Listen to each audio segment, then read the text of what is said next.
नमस्कार. रयत शिक्षण संस्थेचे सद्गुरू गाडगे महाराज कॉलेज कराड ज्युनियर विभाग अर्थशास्त्र विषयाच्या प्राध्यापिका सौ मांडके एस.एच.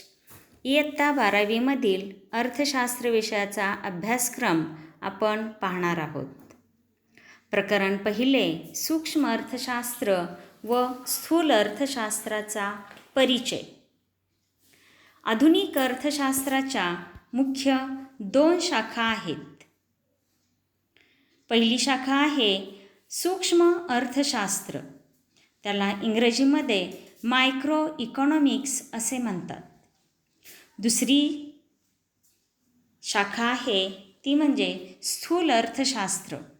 त्याला इंग्रजीमध्ये मॅक्रो इकॉनॉमिक्स असे म्हणतात.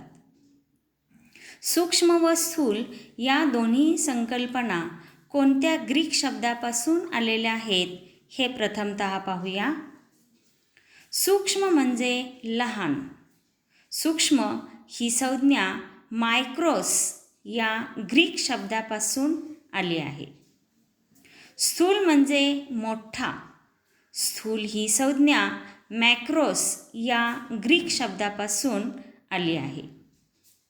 सूक्ष्म व स्थूल या दोन्ही शब्दांचा सर्वप्रथम वापर 1933 मध्ये प्राध्यापक रॅग्नर फ्रिश यांनी केला.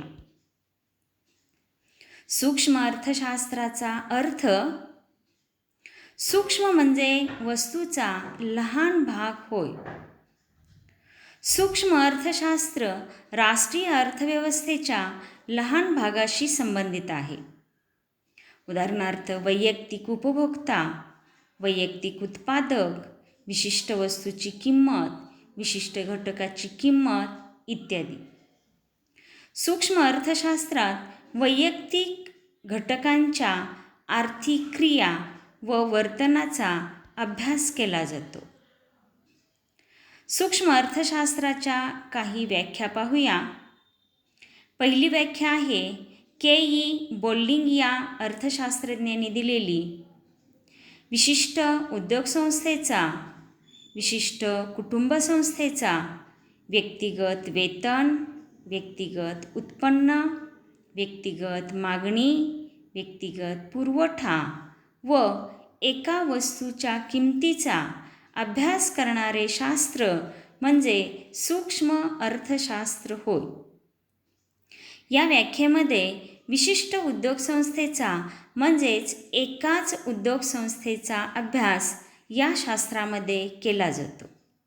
विशिष्ट कुटुंबसंस्थेचा म्हणजेच एकाच कुटुंबाचा अभ्यास या शाखेत केला जातो.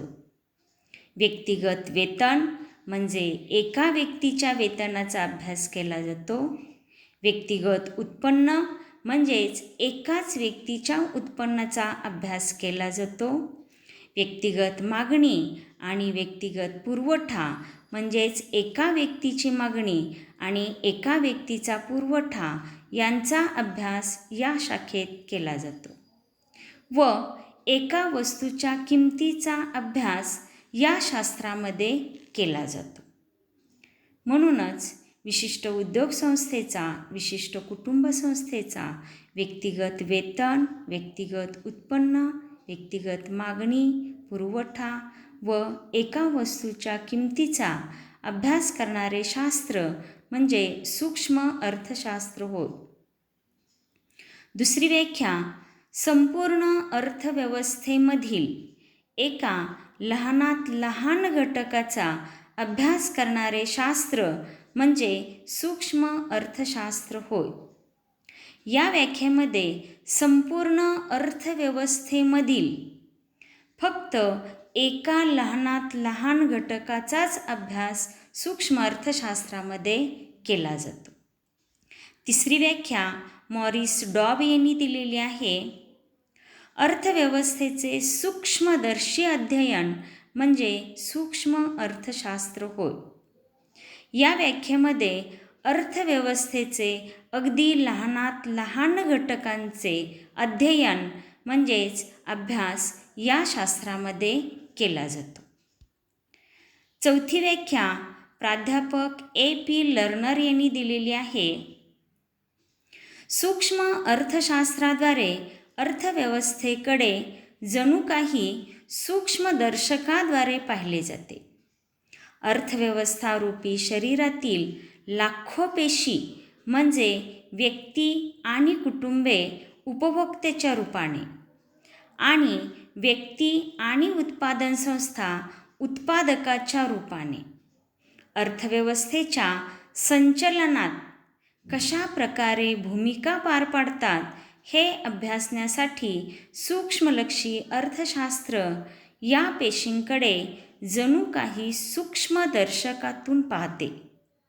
या व्याख्येमध्ये अर्थव्यवस्थारूपी शरीरातील लाखो पेशी म्हणजेच व्यक्ती आणि कुटुंबे उपभोक्त्याच्या रूपाने आणि व्यक्ती आणि उत्पादन संस्था उत्पादकाच्या रूपाने, उपभोक्त्याच्या रूपाने आणि उत्पादकाच्या रूपाने अर्थव्यवस्थेच्या कार्यामध्ये कशा प्रकारे भूमिका पार पाडतात हे जणू काही सूक्ष्मदर्शकातूनच पाहते असा या व्याख्येचा अर्थ आहे.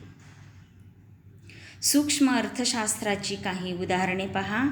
पहिले उदाहरण व्यक्तिगत वेतन, व्यक्तिगत उत्पन्न, व्यक्तिगत मागणी, व्यक्तिगत पुरवठा, व्यक्तिगत उपभोक्ता, व्यक्तिगत उत्पादक इत्यादी. दुसरे उदाहरण साखरेचा कण शोधणारी मुंगी. आकाशात विहार करणाऱ्या पक्षाप्रमाणे नव्हे तर साखरेचा कण शोधणाऱ्या मुंगीप्रमाणे सूक्ष्म अर्थशास्त्राचा अभ्यास असतो. तिसरे उदाहरण संपूर्ण जंगलातील एका झाडाचा अभ्यास. संपूर्ण जंगलाचा अभ्यास न करता संपूर्ण जंगलातील एका झाडाचा अभ्यास सूक्ष्म अर्थशास्त्रामध्ये केला जातो.